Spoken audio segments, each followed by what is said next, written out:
पर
आओ ठाकुर, मैं जानता था तुम जरूर आओगे।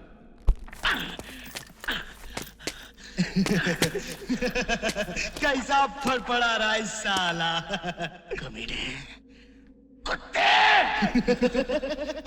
दे जितनी गाली दे दी है ठाकुर, जी भर के गाली दे।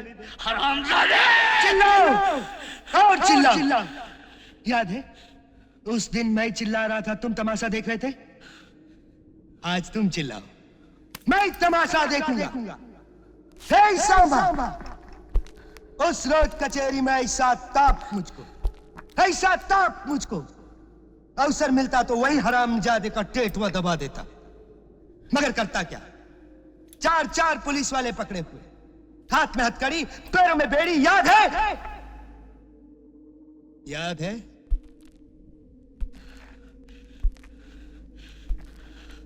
कोई आखिरी ख्वाहिश है तुम्हारी ठाकुर?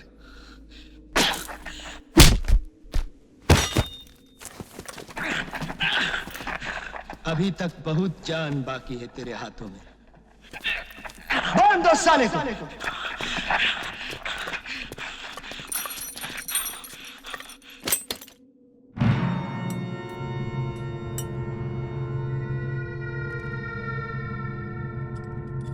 अब मैं तुझे जान से नहीं मारूंगा, वो हाल करके छोड़ूंगा कि दुनिया थूकेगी तुझ पर। बहुत जान है तेरे हाथों में। ये हाथ लगाम पकड़ के घोड़े को बिठा देते। बहुत जान है तेरे हाथों में। याद है ठाकुर क्या कहे थे तुम? ये हाथ नहीं फांसी का फंदा है। देख, फंदा खुल गया फंदा। बहुत जान है हाथों में है। ये हाथ हमको दे दे ठाकुर। ये हाथ हमको दे ठाकुर।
उसके बाद कुछ देखा तुमने? नहीं साहब, गोली चलते ही हमने सब खिड़की किवाड़ बंद कर लिए। ठीक है, यहाँ पर अंगूठा लगा दो। जी साहब। इधर आइए ठाकुर साहब। ठाकुर साहब, यहाँ जो हुआ मुझे इन लोगों से पता चल गया। आपसे एक और बात करनी है। पुलिस को गब्बर चाहिए, जिंदा या मुर्दा, वो एक न एक दिन आपको मिल जाएगा इंस्पेक्टर साहब। कुछ बता सकते हैं आप गब्बर सिंह के बारे में? जी नहीं। ठीक है, मुझे बस इतना ही पूछना था। शुक्रिया ठाकुर साहब।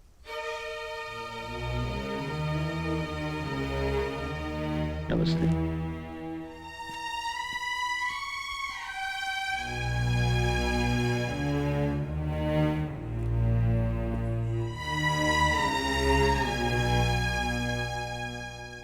ठाकुर साहब, ये रुपए हमें नहीं चाहिए, आप इन्हें वापस ले लीजिए। लेकिन ये मत सोचिए कि हम आपका काम नहीं करेंगे। लेकिन तुम लोगों ने कहा था तुम सिर्फ पैसों के लिए काम करते हो। लेकिन पैसे तो हमें फिर भी मिल जाएंगे। गब्बर सिंह को मार के तुम गब्बर को नहीं मारोगे। तुम यहाँ गब्बर को पकड़ के मेरे हवाले करने आए हो, जिंदा। वादा करो, तुम उसे मुझ तक जिंदा पहुंचाओगे।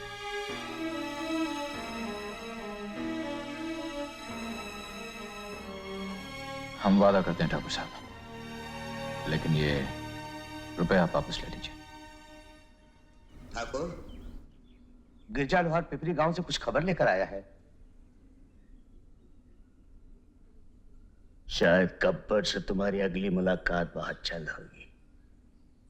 आओ। जयराम जी की ठाकुर। जयराम जी की। कहो गिरिजा, क्या खबर लाया हो? ठाकुर, पिपरी गांव से 2 कोस पे बंजारे आके रुके हैं। हीरा और उसके साथी भी हैं। ये हीरा गब्बर को बंदूकें और गोलियां बेचने आता है। 1-2 दिन में गब्बर उसे जरूर मिलेगा। लोहा गरम है, मार दो।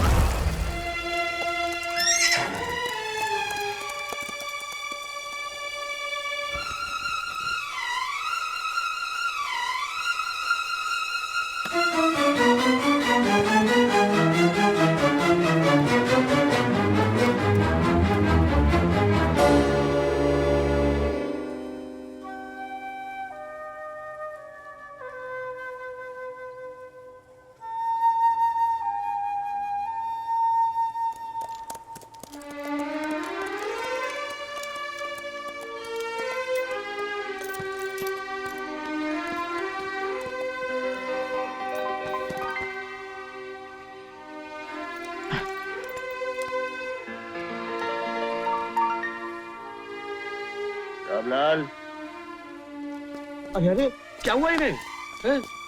घबराने की कोई बात नहीं, गोली बाजू रगड़ कर निकल गई और जख्मी मामूली है। ठाकुर साहब, गोला बारूद तो हमने आधे से ज्यादा खत्म कर दिया, लेकिन गब्बर बचकर निकल गया। कोई बात नहीं यार, फिर कभी सही।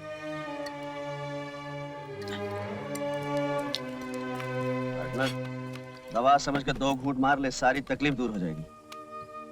अगर तू पीना छोड़ दे तो तेरी बहुत सी तकलीफें कम हो जाएंगी। आप राम राम।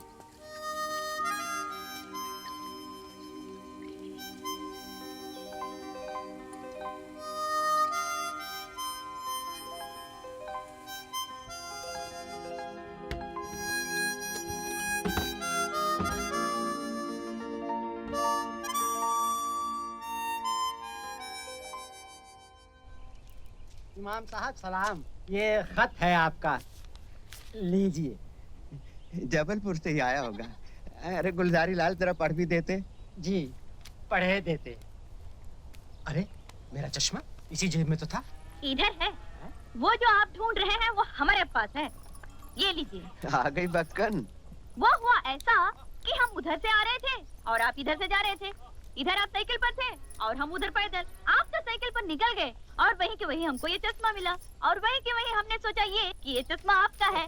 देखने वाली बात ये कि ये चश्मा तो आप ही का निकला, यूं कि। अच्छा अच्छा, अब जरा मुंह को आराम दे तो मैं ये खत सुन लूं।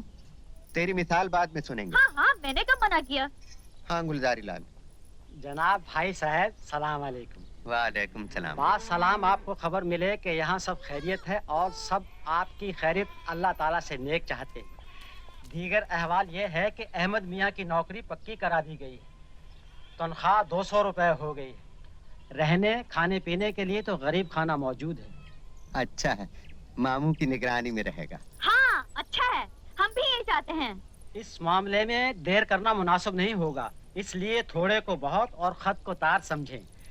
अहमद मियाँ को जल्द अज जल्द रवाना कर दें। बाकी खैरियत है, घर में सब सलाम कहते हैं। फकत आपका मुकैतुल्ला जी। आने दो अहमद को, अब नहीं सुनूंगा उसकी। ये तो आपने ठीक बात की, लेकिन आने क्या दे, वो तो आया हुआ है। देखो अब्बा, मैं जाने वाला नहीं हूँ। यूं कि ये तो वही मिसाल हो गई कि। अरे भाई अजीब बेवकूफ है ये लड़का। ए मियाँ, मैं तो अब कब्र में पांव लटकाए बैठा हूँ, तुम्हारे सामने सारी जिंदगी। कब तक मेरे दामन से बंधे बैठे रहोगे?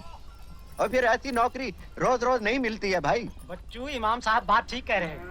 हाँ हाँ, हमने तो यहाँ तक सुना है कि बड़े से बड़े शहर जैसे मुरादाबाद हुआ, मेरठ हुआ, वहाँ भी लोग नौकरी के लिए मंदिर तक। अरे मंदिर क्यों, क्या हुआ? वो हुआ ऐसा कि हम निकले थे घर से मंदिर जाने और देखा तो इनका चश्मा मिल गया। इनके चश्मे को पाते ही हम भूल गए कि हमें जाना कहाँ है। लेकिन देखने वाली बात यह है कि अब हमें याद आ चुका है। ए वीरू, तेरी टांगे वाली।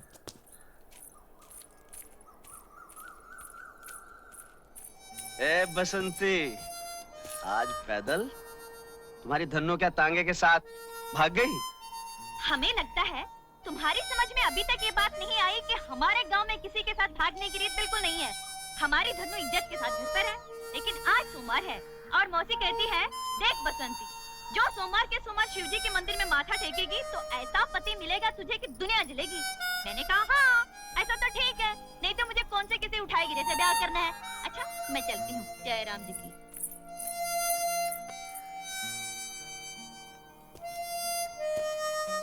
जय राम जी की।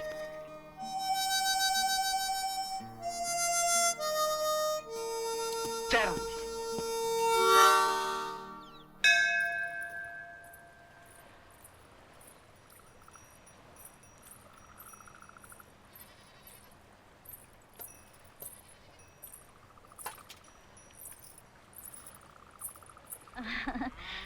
प्रभु, संसार में ऐसी कोई बात तो है नहीं जो तुमसे छुपी हो, तुम तो सब जानते हो।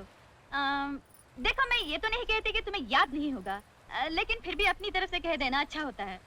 आज सोमवार है, बस एक छोटी सी विनती है प्रभु। देखो, जरा देखो, ये तांगे की लगाम खींचते खींचते हाथ ऐसे हो गए हैं जैसे घोड़ी के घुर।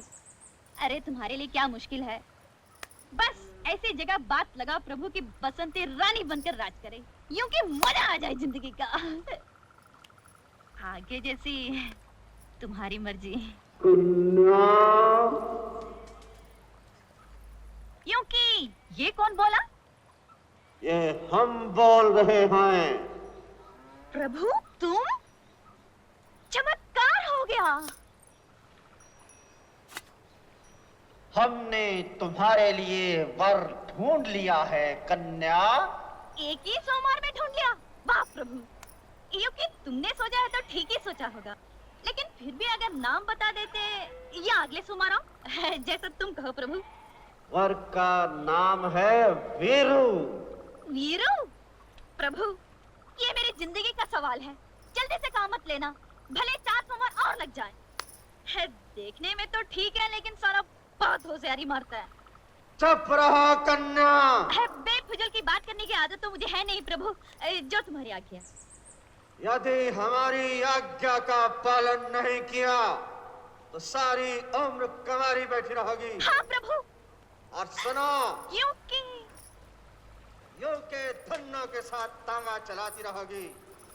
हमारी आज्ञा है कि जाओ और अपनी मौसी से खुले शब्दों में कह दो कि वीरू को ही तुम्हें जीवन साथी बनाना है और आज से वीरू का आदर करना तुम्हारा धर्म है, इसलिए कि उसी के चरणों में तुम्हारा स्वर्ग है।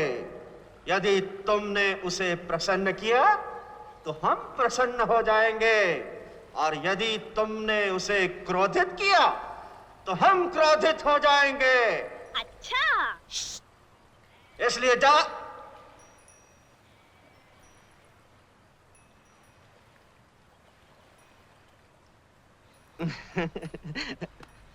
बसंती, बसंती, बसंती, मैंने सोचा यूं ही। तुमने सोचा ये कि हम तो गांव के रहने वाले हैं, इसलिए हमको तो अकल है नहीं, और तुम हमें बना लोगे उल्लू। तुम बहुत होशियार समझते हो अपने आप को, मगर बसंती तुम जैसों को हाथ में बेचकर आएगी। हाँ, अब तुम यहाँ बैठ कर रमाओ धुनी, बसंती चलिए अपने घर। बसंती, बसंती सुनो तो। आज मैंने कुछ सोचा है। कभी कभी ये काम भी करना चाहिए। आज मैंने एक बहुत बड़ा फैसला किया है। मैं बताऊं तेरा बहुत बड़ा फैसला, तू बसंती से शादी करना चाहता है। अरे वाह वाह वाह, तू मेरा सच्चा यार है।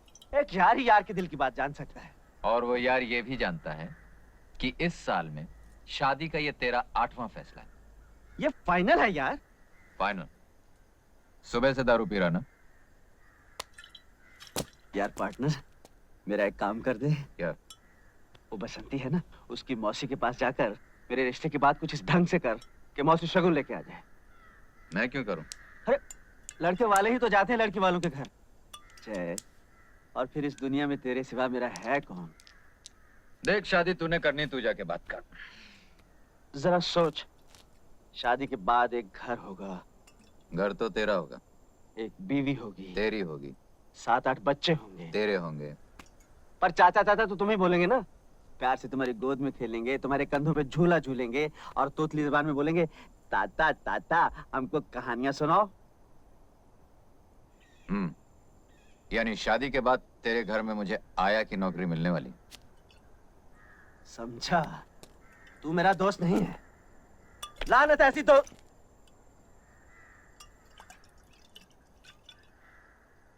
इसीलिए अकड़ रहा है ना कि मेरा ये काम तेरे बगैर दूसरा कोई नहीं कर सकता। आज मेरी माँ होती तो मेरी कब की शादी हो चुकी होती, मेरे छोटे छोटे बाल बच्चे होते। आज मेरा बाप होता तो बैंड बाजे के साथ मेरी शादी करके लाता। मेरे भाई बहन होते, वो मौसी के पैर छूकर भी बसंती की शादी मुझसे करवा देते। लेकिन ये मत भूल जाए, जिसका कोई नहीं होता उसका भगवान होता है। भगवान? तू वो दोस्त नहीं रहा। तू नहीं चाहता मैं बुरे धंधे छोड़कर घर गृहस्थी बसा सकूं। मैंने तुझे क्या समझा था जय, लेकिन तू क्या निकला? साला नौटंकी, खड़ी खड़ी ड्रामा करता है। चल बस बस, बहुत हो गया है, मैं मौसी जाके बात कर लूंगा। सच? अरे बेटा, बस इतना समझ लो कि घर में जवान बेटी सीने पर पत्थर की सिल की तरह होती है। बसंती का ब्याह हो जाए तो चैन की सांस लूं। हाँ, सच कहा मौसी आपने, बड़ा बोझ है आप पर। लेकिन बेटा, इस बोझ को कोई कुएं में तो फेंक नहीं देता। बुरा नहीं मानना, इतना तो पूछना ही पड़ता है कि लड़के का खानदान क्या है, उसके लक्षण कैसे हैं, कमाता कितना है। कमाने का तो यह है मौसी कि एक बार बीवी बच्चों की जिम्मेदारी सर पे आ गई तो कमाने भी लगेगा। तो क्या अभी कुछ भी नहीं कमाता? नहीं नहीं, ये मैंने कब कहा मौसी, कमाता है, लेकिन अब रोज रोज तो आदमी जीत नहीं सकता ना, कभी हार भी जाता है बेचारा। हार जाता है? हाँ मौसी, अब ये कमबख्त जुआ चीज ही ऐसी, अब मैं क्या कहूँ। हैं? तो क्या जुआरी है? छी छी छी छी मौसी, वो और जुआरी ना ना, वो तो बहुत ही अच्छा और नेक लड़का है। लेकिन मौसी, एक बार शराब पी ली ना, फिर अच्छे बुरे का कहाँ होश रहता है। हाथ पकड़ के बैठा लिया किसी ने जुआ खेलने। अब इसमें बेचारे वीरू का क्या दोष है? ठीक कहते हो बेटा, जुआरी वो, शराबी वो, लेकिन उसका कोई दोष नहीं। मौसी, आप तो मेरे दोस्त को गलत समझ रही हैं। वो तो इतना सीधा और भोला है। अरे बसंती से उसकी शादी करके तो देखिए, ये जुए और शराब की आदत तो 2 दिन में छूट जाएगी। अरे बेटा, मुझे बुढ़िया को समझा रहे हो? ये शराब और जुए की आदत किसी की छूटी है आज तक? मौसी, आप वीरू को नहीं जानती। विश्वास कीजिए, वो इस तरह का इंसान नहीं है। एक बार शादी हो गई तो वो उस गाने वाली के घर जाना बंद कर देगा, बस शराब अपने आप छूट जाएगी। हाय हाय, बस यही एक कमी रह गई थी। तो क्या किसी गाने वाली के घर भी आना जाना है? तो इसमें कौन सी बुरी बात है मौसी? अरे गाना सुनने तो राजा महाराजा और ऊंचे ऊंचे खानदान के लोग जाते हैं। हाँ। अच्छा, तो बेटा ये भी बताते जाओ कि तुम्हारे ये गुणवान दोस्त किस खानदान के हैं? बस मौसी, खानदान का पता चलते ही हम आपको खबर दे देंगे। एक बात की दात दूंगी बेटा, भले 100 बुराइयां हैं तुम्हारे दोस्त में, फिर भी तुम्हारे मुंह से उसके लिए तारीफ ही निकलती है। अब क्या करूं मौसी, मेरा तो दिल ही कुछ ऐसा है। तो मैं ये रिश्ता पक्का समझूं? पक्का? भले सारी जिंदगी लड़की कुंवारी बैठी रहे, लेकिन मैं ऐसे आदमी से बसंती को नहीं ब्याहने वाली। सगी मौसी हूँ, कोई सौतेली माँ नहीं। अजीब बात है, मेरे इतने समझाने पर भी आपने इनकार कर दिया। बेचारा वीरू, न जाने क्या करेगा।